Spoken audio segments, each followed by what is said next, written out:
I always tell my students, film education has allowed me to see the world. And what's always true and very rare is you realize when you do these talks that the true artists, or they're more artists than you would think, but artists who are real gentlemen and gentlewomen and gentle people, that's the rare duality and gift. And we have with us here someone I've spoken to before in this context, and I find him to be, as much a gentleman as he is an artist.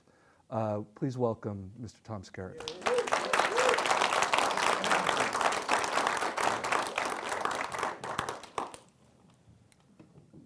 Hello. What, you did something also very brave tonight. You watched the movie, because I think sometimes it's hard to kind of go back, no? And watch a movie that you... Well, this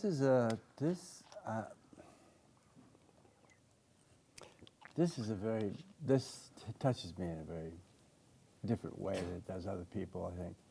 I had mentored with Bob Altman as a filmmaker. Yeah. Which is how I got this job. And there's a lot of history that I can't really identify verbally. I just feel very deeply about this film because I was aware of what we were doing at the time, and the studio hated it. Yeah.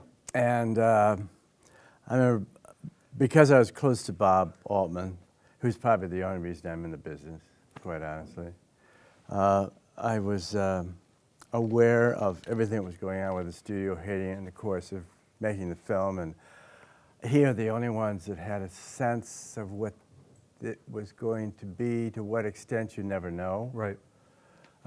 Donald and Elliot weren't really sure what they were doing in it. They really wanted to get it out. They just wanted to get over with it, move on to the next film. And yeah. I remember telling them, we're never going to have another experience like this, the likes of this one. And of course, I was new to the business, relatively new. And anyway, it's just, he's gone. But all that I had, all that 5 or 6 years of mentoring with this guy and what he gave me in terms of how to approach the business, and not to take it seriously, not to take the business seriously, do the work. What you saw here was really a well-founded script. I've always felt, because I was an English major in college at UCLA who gravitated towards directing, and I felt I had to act and continue the writing to know what I was doing as a director, and I happened to fall into the business of acting by being seen, as it were, like Lana Turner at the Schwab's, right? I Yeah, figured, I didn't have an agent or anything else, and I figured, what the hell, that's a great way of learning about filmmaking. And I met this television director who lived in the same neighborhood that I lived in, who was Robert Altman. Yeah. And I took up with him, and I just thought he was an interesting guy. He says, yeah, stop by the office, and really kind of taught me something that I don't think anyone else carries with them. And I had the good lucky to, right at this around the same time we did this film, to meet Hal Ashby, who did Harold and Maude, who I introduced. Bud Cort, who you saw in here, was the poor kid that was humiliated because he thought he had killed this, let the guy with a heart attack die. Bob Duvall's patient. And all that stuff. So I was just reminded of all that history. It's been a while since I've seen this, so I'm very moved by it. It's a long film. I didn't remember it being this long. It was a long war, you know. Yeah, that's right. The studio thought it was a film about the favored war. Right, and the script did. Right, but we 80 to 90% of the film is improvisation, which is why Ringlardner hated it. And speaking of improv, those opening texts that says the Korean War, that was a force. Altman was forced to do that because the studios didn't want the ambiguity, but Bob was playing with that ambiguity. Oh, we all were. Yeah. Oh, we all were. There's always been that whole thing and that movement that I knew all these guys and these filmmakers more than I did the actors, and I knew some of the writers, but the directors were always it, and still are always it. The first thing starts with, I will never say that it begins anywhere else but at the story. The story, the story, the story. And the directors that come along, we talked about the Alien in New We talked York. about Alien, and you position yourself as, you talked so much about how much you learned from Ridley Scott. It is amazing. I mean, you are the kind of classic student in a sense. Like you seem to soak all this up, you know, Bob Altman, Hal I walk Ashby. around on a set. I never walked back to the dressing room. When I was with somebody like Ridley Scott or Right. Tony Scott or Right. Altman or Ashby, I've walked around and the dinner scene here, the Last Supper, The Last Da Supper, Vinci's Last Suicide, Supper. right? Yeah. Okay, Bob Altman and I were standing by the having coffee, and Altman was hearing how bad the film was. The studio hated it. The producers trying to keep them off and keep Bob calmed down. And I'm hearing Elliot and Donald saying, "I don't know about this," and Altman and I are. Altman's spinning, but we're not knowing. He's just kind of lost track, and we're getting a coffee from the craft service guy. This is what he taught me most of all was collaboration. Yeah, yeah. So here's a case in point. And he says, "Oh God, I can't remember what I got to do this morning." And he's sharing this stuff with me, his concerns. Coffee guy says, "Hey, Bob, you going to do the Last Supper this morning?" And he says, "Charlie, thank you. Right. Thank you for that." Right. Okay, let's do it. And he gave this guy full credit, said everybody told us, the whole crew, "Charlie, the coffee guy, this is his idea." Amazing. So that really was what I learned about film. One, you got to have a vision that you really believe in, and don't be led by other people. Don't be led by those people who really don't necessarily know what they're doing, but profess to know what they're doing, i.e. most of the business people. Still today. Yeah. Yeah. We won't go into that because here is the salvation of visual arts right here in this town, in this city. This is the best place to be in America, one. Two, it is the most vibrant, visually vibrant place there is anywhere. The sophistication at this film festival, whose studio we're housed in, which was granted by the city, fortunately, in the Stuart Stern Memorial Theater, a dear friend of mine who died a few weeks ago at 92. So I'm kind of going through a little emotional harangue here right now, obviously. And I just know that what we have to, one of the reasons I want to be here for every filmmaker, everyone who wants to be involved in film, don't want, just do. Just do. And the best you can do for yourself is just what you can only do for yourself, because you are the only individual in this whole history of mankind that has ever lived the experiences that each one of you are living. It has value. Do not underestimate it. Do not be led by others. That's basically what all this stuff is for me. This moment, looking at this film, seeing what happened with this guy, he didn't concern himself, Altman didn't, nor did Ashby, with what the studios wanted of him. It's what he wanted to do. Every writer, it circles right back to that. Every writer and every director really must fulfill his vision and not be led by what they think other people expect of them, what companies expect of them, or any of those reservations that we all have. We have to step through that door of reservations to just understand the uniqueness of who we are, the specialness of each one of us.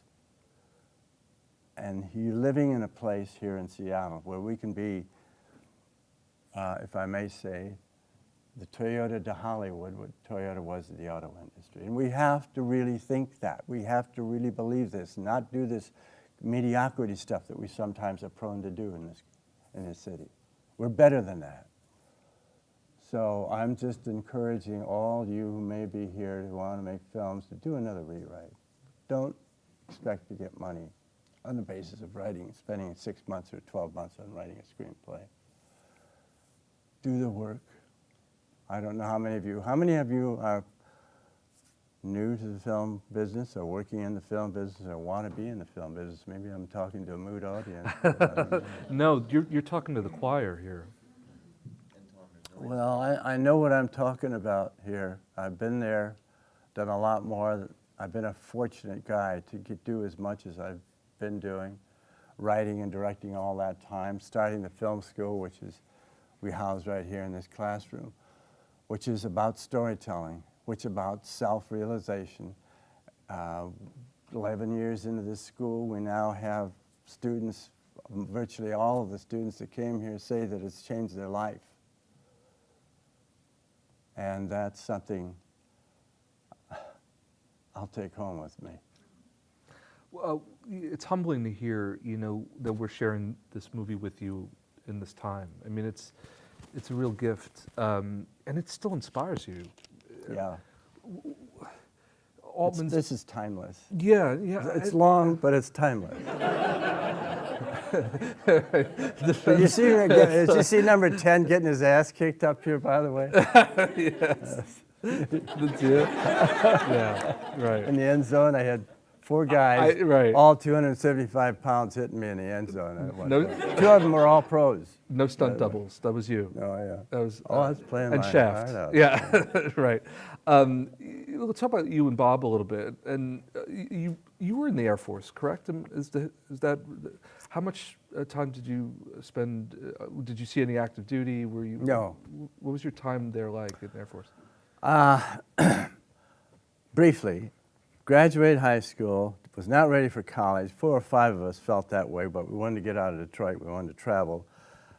We had a few beers one night at 17, enlisted, went away for 4 years. I learned that I had to shape up and focus, not screw around, that I was responsible for my actions.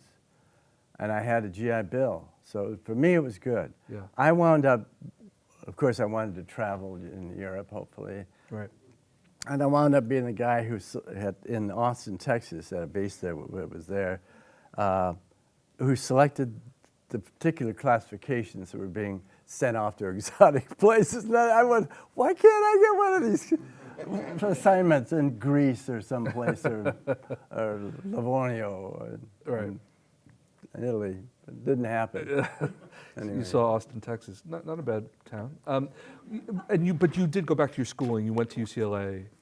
Well, I started at Wayne State. You started at Wayne State Detroit, in Detroit, and then found your way to. What was going on at UCLA at the time? I mean, now we look at UCLA and we think of some of the big brain film people who come out of there, and Lucas and all those guys were coming later. But what was it like being in Los Angeles at that time, training? Was it inspiring? Well, Los Angeles itself, Yeah. really was pretty cool. Yeah. It was at that point in the 60s, everything that people used to think about California, which is a little, since it's drying up and everyone's going to move up here soon. It was pretty terrific. My sense of it, because I grew up in a 4-season climate in Michigan, was architecturally that you could fold LA up, all the buildings up, overnight and move out and there'd be nothing left. It had this temporary tone about it, which Yeah. maintained, and it's still that temporary, and I don't mean to, I'm not speaking badly of Los Angeles, it's just that it never landed. It's always had that kind of faddism thing about it, and often it was justified, but it's run out of that. It's interesting because I go down there periodically, and it's run out of that steam of what it was in the 60s and 70s. Yeah. Yeah. It's continuing to do what it has to do, which is franchise films for $100 million and more now. And it will be doing them in 2017. And that's why I say specifically Seattle, having this extraordinary film enthusiasm that's here, Yeah. Yeah. has the responsibility and the position to do so of, as I said, being a Toyota to Hollywood. Right. They have to make films that they can't deliver over the new delivery system, which is new media, Yeah. web. They can't make that product. Yeah. Yeah. who's going to make it? Why not us? Yes? But you got to believe that. No, man, you really can't just toss that up and say, oh, Skerritt said something interesting. And you got to take it to heart. You guys who want to do this have to do the work and stop bullshitting yourselves and stop bullshitting each other with the mediocre stuff that I've seen done over the last 25 years. Damn it.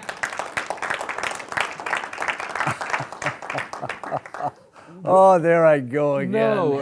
God. We're so good here, and we just don't give ourselves credit for it. That's the way I feel about it. When did Seattle call to you? When did you make the move here, and why? And why did you want to establish this sort of artistic footprint that you have here in Seattle? When did that happen? When did that light bulb turn on for you? Seattle itself, I came to visit a family visit back in the 70s, and I just fell in love with the whole thing. I remember my brother lived up here, and we had to go off in the forest and drag a Christmas tree back out of the forest. I thought, whoa, this is great. Go up in his backyard, chop a tree down, bring it down there and put it up, and having to stop by a coffee shop in downtown Seattle at some bagel shop, I think it was. And LA has a certain kind of background music. There's always a certain kind of it's like elevator music. And it's a couple places I went into while I was here that first time. John Coltrane or Bill Evans or somebody was, playing, or Billie Holiday was singing in the background, I ordered a cup of coffee. It's before Starbucks. Starbucks still has that love for jazz and all of that. But I thought, there's something else going on up here. And I don't know if these people here live here are aware of how cool they really are, They play at it, but they don't really understand what that means and how to utilize that. And that was when I knew I was going to have to move up here, which I did 25 years ago. And that was when I realized just how great this place is. Yeah. And the people in it are. Oh, God. Go on. Right. We are pretty great, aren't we? And it's, yeah. You've kind of you're living this kind of interesting dream. I mean, a lot of people want to make films and act in films and not live in New York and LA. A lot of students, a lot of people who interact with, whether it's CreativeLive or otherwise, this can happen. You don't have to live in LA and New York to be in the business, right? Right. Well, I think you're better off not living there now because of this momentum that the traditional standard filmmaking machine has. There's a momentum to it that has to be fulfilled. They have to go down that track. The throttle's out. There's no engineer in the locomotive, and everybody's back there in the train just having a good time, saying, let's continue making these movies. Yeah. I'm not damning them. I'm just saying the reality is they can't do what we can do. They, for example, are stuck in a position of 1 out of 9 might make enough money out to outweigh the losses of the other 8. I'm just stating facts, Sure. and I'm not poo-pooing them because I have done very well. Hollywood has been very good for me, and I've been well served by that career-wise. But when you see the new media and the needs for it, and you realize that there's nothing wrong with making a film that's going to make $2 or $3 million, that's not bad. Right. And you pursue that end. Hollywood, on the other hand, has to be. There's a friend of mine who's been a very successful filmmaker over the years. Who's a great storyteller in film, telling me that he was trying to raise funds from some studio guy and that he'd worked with before, who said, I don't know, yes, your last 2 or 3 films they only made $50 or $60 million profit. That's not enough. So we can't. He was not interested in funding another film of his. Wow. Because he did not feel that he was going to get more than maybe $50, $60 million profit at best. So when you hear these stories, come on. What are we waiting for? The binge watching in film is such that we're going to run out of new content. Whoever's making content, they're not going. Nobody's can make the new content. Can we? The web series? Yes. Those who want to be filmmakers, you got to really believe that you can, and that's the consideration you have to put in there. Not to ever damn Hollywood. Just Hollywood's doing what it has to do. It's doing what the American auto industry had to do. They had to make the cars a certain way, and they continued to do that. Yeah, yeah. And never paid attention to Seattle coming along in the 90s here. Grunge music. Why don't we do that? Why can't we do that? Can we? Can we do that? Yeah, I've spoken like that. I've shut my mouth off here a few times with different groups of people. And what's the downside of that? I mean, what kind of, we're going to get to questions, by the way.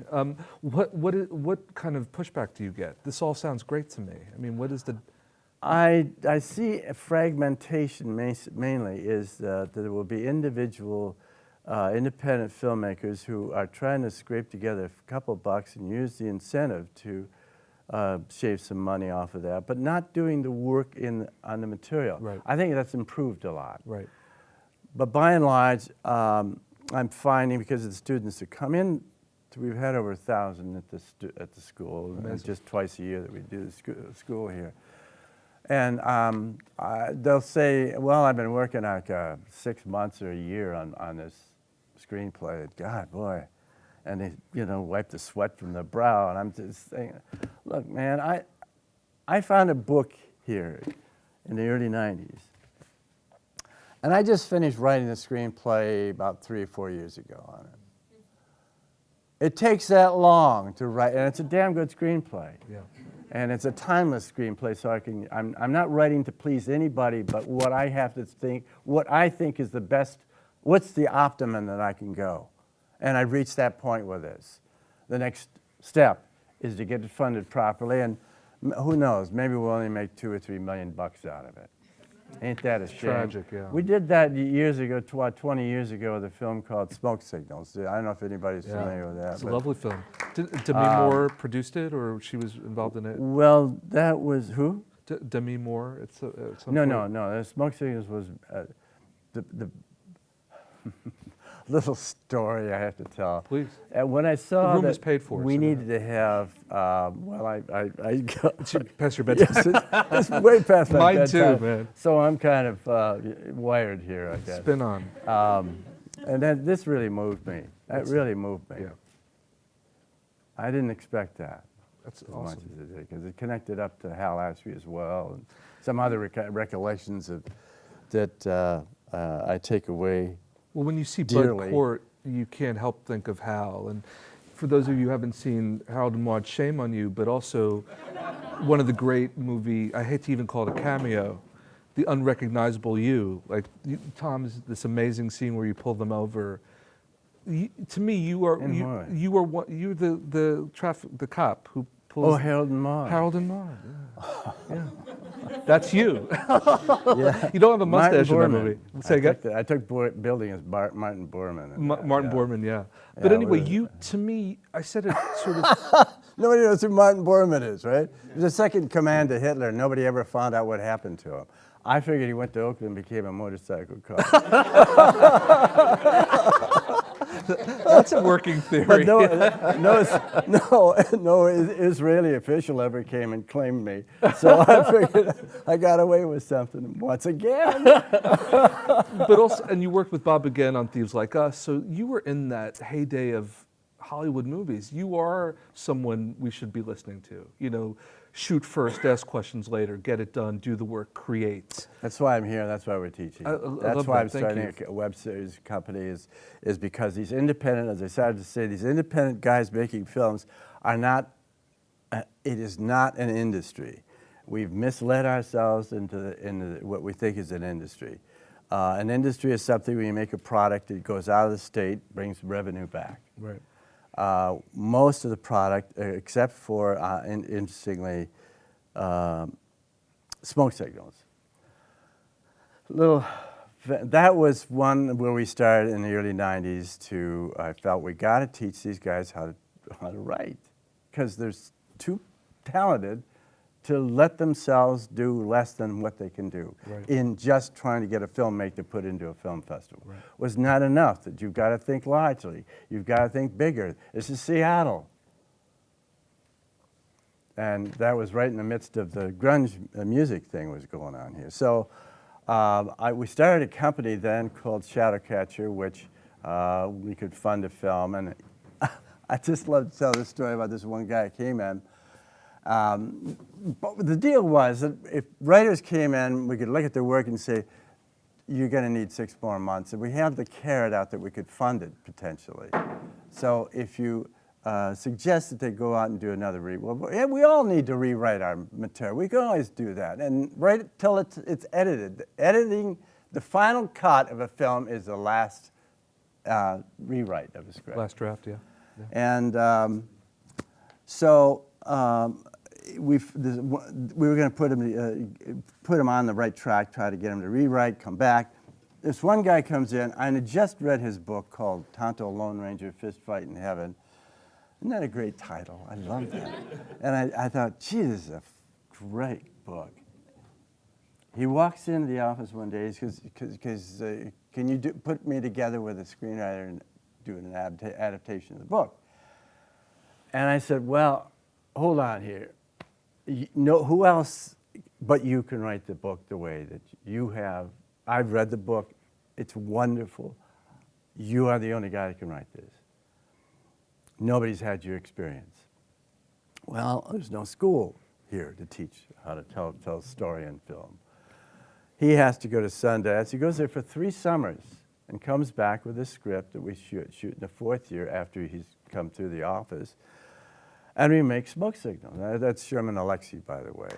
And so that film was made for $1.50, went to Sundance, won 4 awards, sold to Miramax for $3.5 million. And I said, here we have the prototype Seattle-made product, financed here, written here, all of it here in this state. And nobody had a clue how to embrace it. Yeah. Because it sold to Miramax. They wrote it off as a Hollywood movie. And I just thought, what a shame. I was busy. Unfortunately, I wasn't here a lot at the time because I was doing picket fences at the time. Right. Not a bad thing. No. Led to something called an Emmy Award. But it was, well, that show itself, was... Well, it didn't act itself. I mean, it was well written, but... Well crafted, wonderfully written, and that was it. And the Emmy came with the first thing I had to say was, none of us can do anything without a script. None of us should be doing anything without a well-written, well-worked story in a screenplay. Yeah. That I will die saying that. Yeah. Before we get script is everything. Before we get to questions, Orson Welles was asked, what's the key to filmmaking? He said, I'll tell you the 3 keys: the script, the script, the script. Billy Wilder said that too. Yeah. Not surprising. Questions about anything? We were off of MASH, but we can get back on it. I'm actually curious, do you ever run into Donald or Elliot or Sally? Do you ever communicate with those guys? I have recently. There's been a couple of reunions where Elliot's just a lovely guy. Donald I never see. Yeah. I run into him in the strangest places: Rome, Italy, New York. Never in Hollywood. Yeah, at different places. He doesn't live in Hollywood, right? I don't have any idea. He's kind of somewhere else. Yeah, and Elliot's a New York guy, I think. What about Sally Kellerman? Do you ever see her? Sally's in Los Angeles. Yeah, I see her in other reunions about 10 years ago. Yeah. That we had for the I didn't see the film then, but we talked about it afterwards. Right. I was doing some theater at UCLA, theater outside of UCLA because I wanted to work with professionals who I had to work for, who demanded that you're only as good as the people you work with. So, I happened to be seen acting in this thing. And these brother team, Saunders brothers, saw this play and they said, would you come in and do this film? A little thing for $1.98. And I didn't have an agent. I wasn't looking for work as an actor. And So I did this thing, and there were 4 other actors. One was Robert Redford, another was Sidney Pollack, when he was still an actor. And that's around the same time I met Bob Altman. And he said, why don't you come on over and do this little job in a series that he was directing called Combat. With Vic Morrow, amazing. And can I just tell you a quick story? Of course. That's me. About the first day on being on a sound stage, and it may answer your question, I don't know.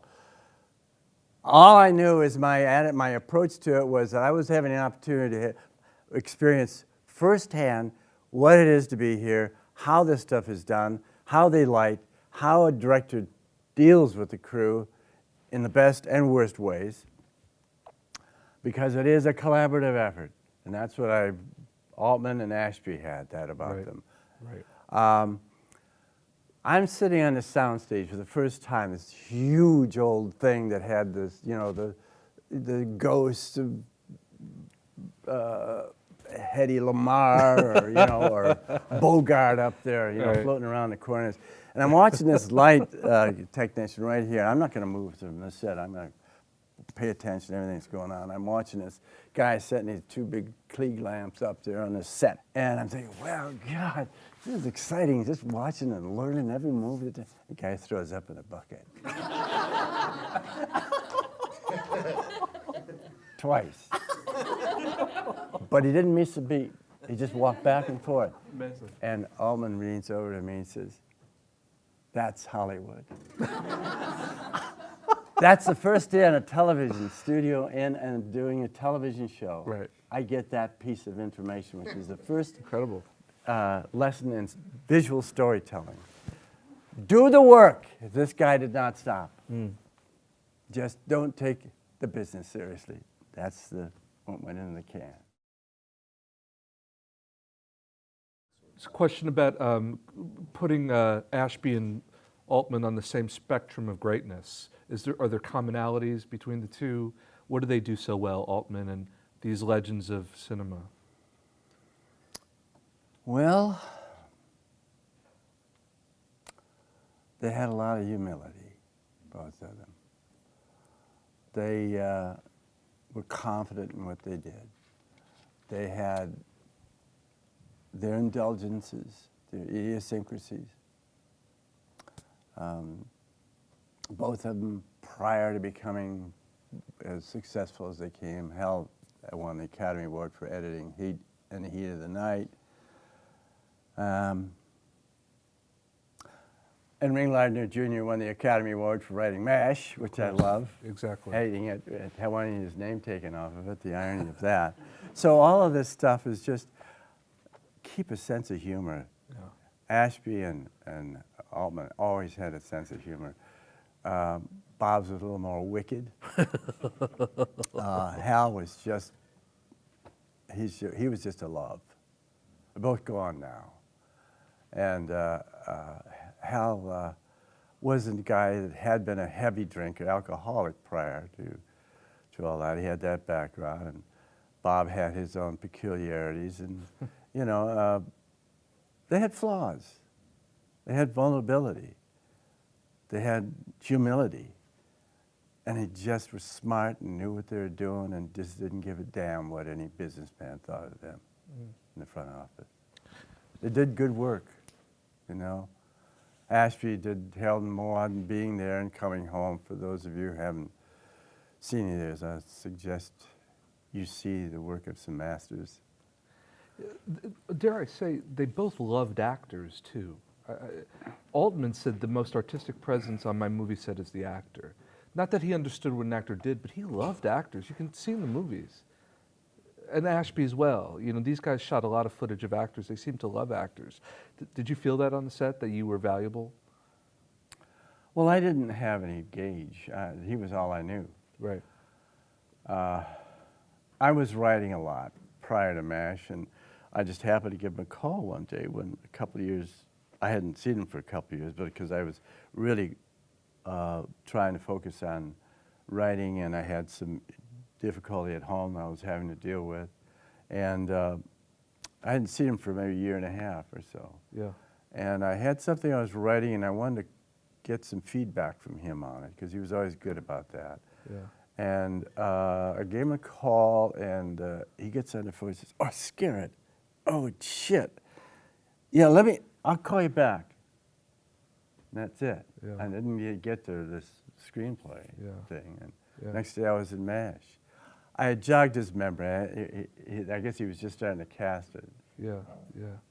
And that's how I got it. Well, I did a class with John Shuck. John plays Painless, and that trivia buffs. That's Lovely guy. such a sweet guy. Yeah. And for those trivia buffs, and you know who you are, this is apparently the first Hollywood film that says the word "fuck" in it. Which Yeah. is, if you don't mind me saying, it is Thursday night. I can say "fuck."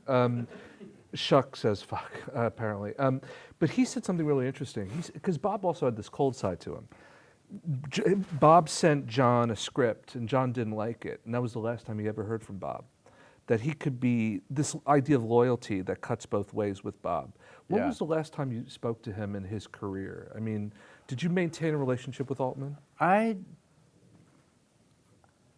Beyond Thieves Like Us, 1973. yeah, I did that so I could go down and mentor with him, because Right. I got some money to do that. And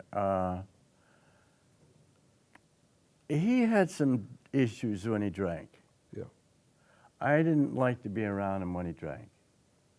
And he was difficult for a lot of people who were very close to him. And I just backed off. Yeah. Yeah. I didn't want to be around that. Yeah. I didn't want to see that in him, because I saw the best side of him Yeah. prior to that. Yeah. And,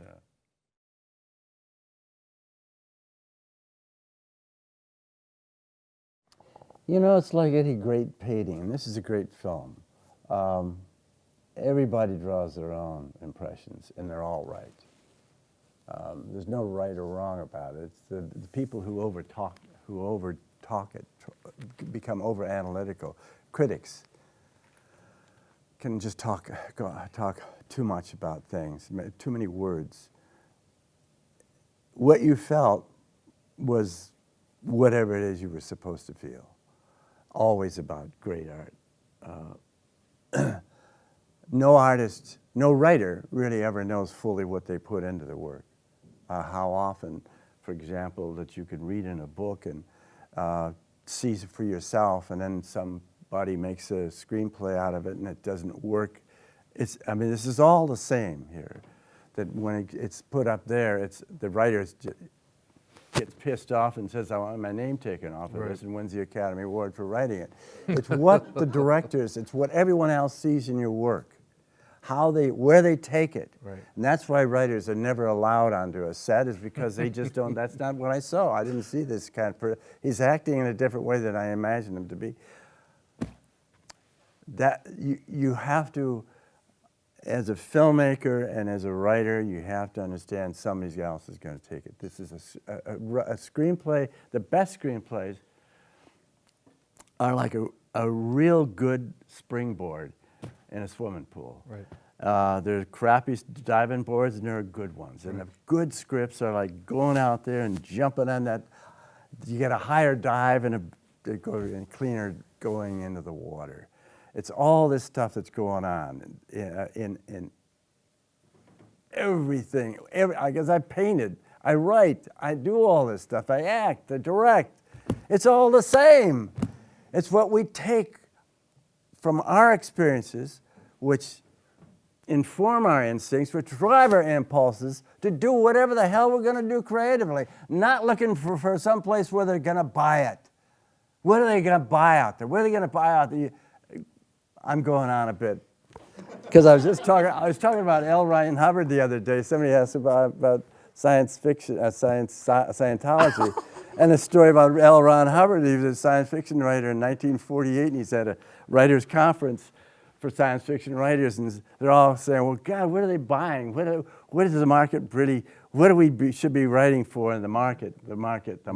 Yeah. And he stood up and says, "Oh, Jesus, if you guys want to make money writing, just forget it. Start a religion." And so they called him on it. Right. That's where it started. So it's just what you do with what you're given. Yeah. And you know that if you stick with it, it'll work. So all these things you're talking about, I know I got way off the track, but because that's a good point to talk about. And as far as this is concerned, this wasn't the script. It's what the script gave us. And that's what's key to all this, is what the script gives you. I turned down Alien, I told you that. Yeah.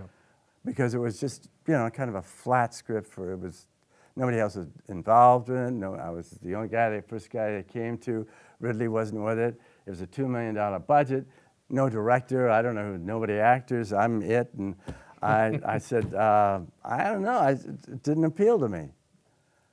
3 weeks later, the producer calls back and said, and I had seen Duelist, by the way, which see Duelist. Amazing. Ridley Scott's first major. Wow, Harvey what a Keitel, piece of great work. film. That was a Beautiful masterpiece, film. really. Yeah. Anyway, he says Ridley Scott's going to be directed. The producer did, and that was enough for me. Yeah. Then it came alive.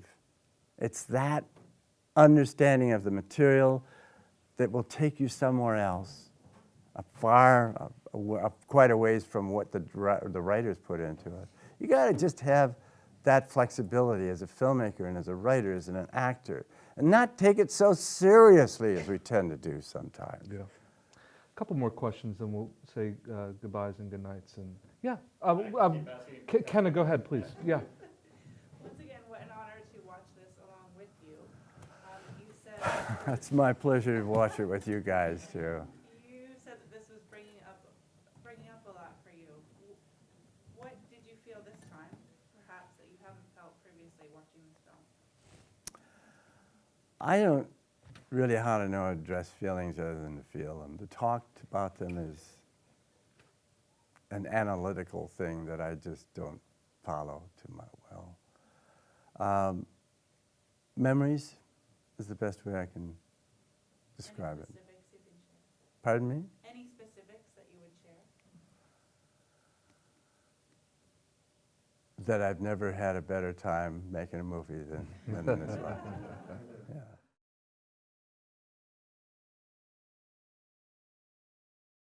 The company Shadowcatcher, that time, my idea was to really make a company, because what the money ultimately needs is not to fund little independent films that they have no hope of making money back, and they have to understand that, but they still resent it anyway.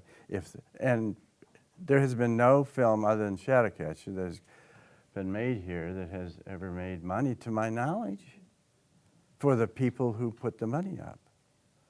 So that model fell apart, basically, the Shadowcatcher did, because while I was down there in LA, some Hollywood guys came up and got involved with Shadowcatcher and brought the worst of what one can bring from Hollywood to Seattle. Because Seattle is a very pure, kind of wonderful, idealistic, vulnerable place, and people tend to believe what other people from other places, if they come out and say, I'm a producer, then they say, okay, he's a producer, let's hire him for a movie, and whatever else it may be.